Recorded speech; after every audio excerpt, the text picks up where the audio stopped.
Ya, jadi kemarin itu ternyata ada pernyataan dari kuasa hukum S ya, kalau tidak salah seperti itu, ia menyatakan terkait dengan masalah KPAI itu, mereka mengatakan sebenarnya telah terlebih dahulu bertulis surat, yaitu di tanggal 21 Juni.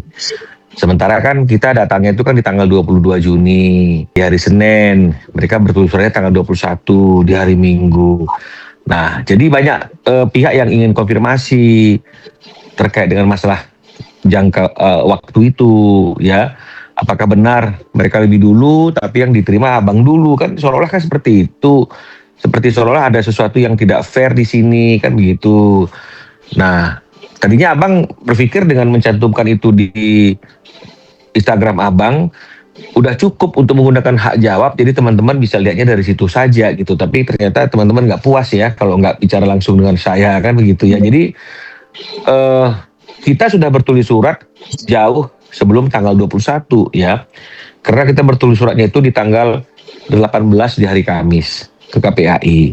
Dan akhirnya agendanya pertemuannya kita itu diagendakan memang di tanggal 22. Nah, jadi memang kita tidak mengekspos bahwa kami sudah bertulis surat ke KPAI, karena teman-teman juga ketika bertanya kan kita mengatakan lihat saja nanti gitu ya. Nah, jadi ketika kami datang di tanggal 22 mungkin ada pertanyaan gitu. Kenapa kok dia bisa datang di tanggal 22 sementara kita sebenarnya sudah lebih dulu bertulis surat di tanggal 21. Kalau memang ukurannya kedatangan memang 21 lebih dulu daripada tanggal 22. Tapi faktanya adalah kami sudah bertulis surat kalau bicara masalah surat sejak tanggal 18 gitu.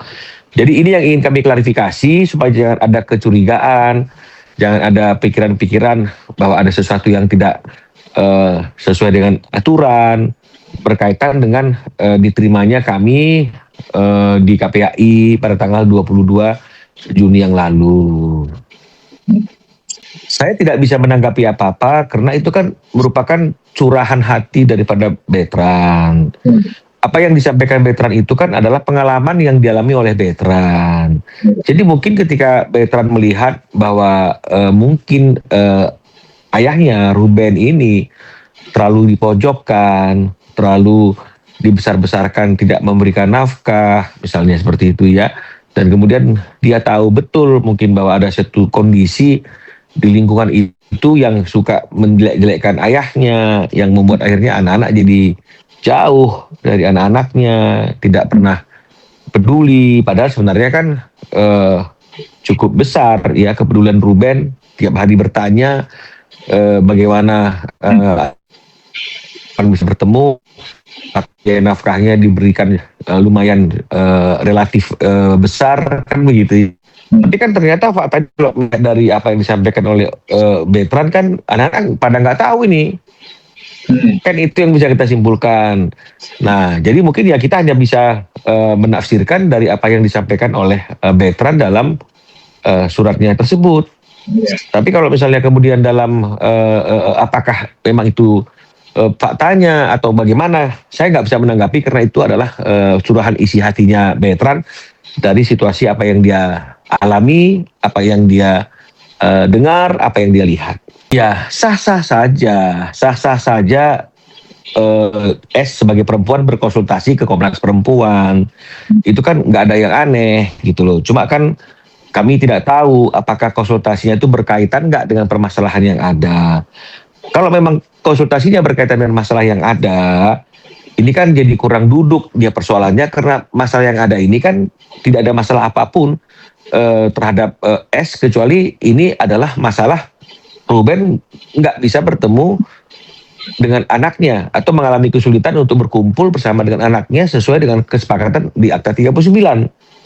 Kan ini yang terjadi ya.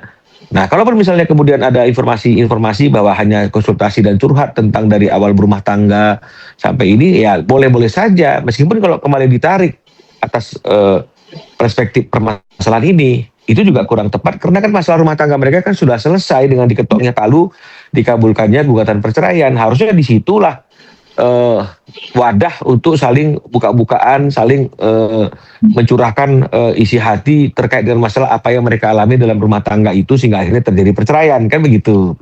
Nah tapi kan ini sudah selesai gitu loh. Semuanya baik-baik aja, putusannya keluar, nggak ada banding juga kan dari pihak S kan nggak banding, nggak kasasi sehingga inkrah. Nah dan kemudian mereka juga sepakat itu dengan tanpa ada tekanan dari manapun untuk membuat yang namanya Akta 39. Diatur semuanya tentang hak dan kewajiban, diatur tentang konsekuensi dari perceraian itu, diatur tentang hak asuh ada di mana, anak-anak ada di mana, diatur tentang masalah jadwal pertemuan. Kan sebenarnya semuanya ini nggak ada persoalan gitu loh. Hanya saja tidak terrealisasi pengaturan jadwal itu sehingga Ruben tidak pernah berkumpul bersama dengan anak-anaknya seperti apa yang diperjanjikan dan disepakati.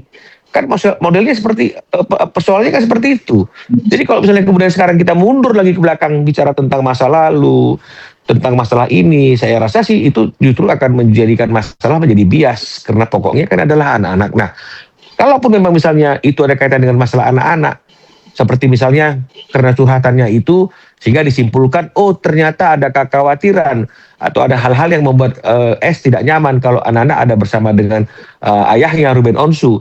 Sebenarnya itu kan harus dibicarakan pada waktu penyusunan Akta 39. Tapi kenyataannya tidak ada perdebatan. S setuju sepakat untuk memberikan waktu 2-3 hari dalam seminggu kepada Ruben anak-anak untuk berkumpul. Jadi kan sebenarnya kan ini jadi sepertinya kan mementah-mentahkan persoalan yang sebenarnya sudah matang. Saya melihatnya seperti itu, andaikan itu, tapi kan saya nggak tahu pasti apa yang menjadi curhatannya. Saya mengatakan demikian kan hanya berdasarkan informasi dari teman-teman media dan juga masyarakat yang menyatakan isi curhatannya adalah berkaitan dengan masalah hal seperti itu.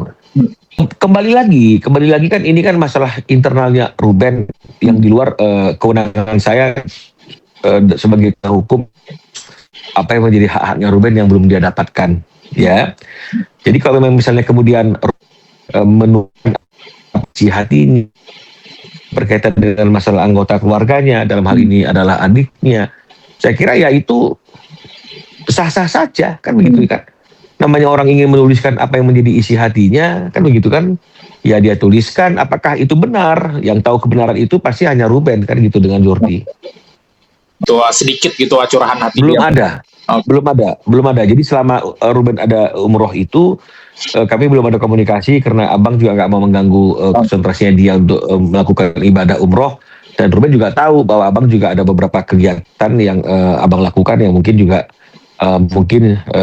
sibuk lah gitu ya. Jadi kita sama-sama tidak saling mengganggu dulu ini. Ya jadi sementara ini kalau mungkin nggak ada hal-hal yang dianggap terlalu urgent, ya mungkin kami akan berkomunikasi setelah Ruben pulang dari umroh.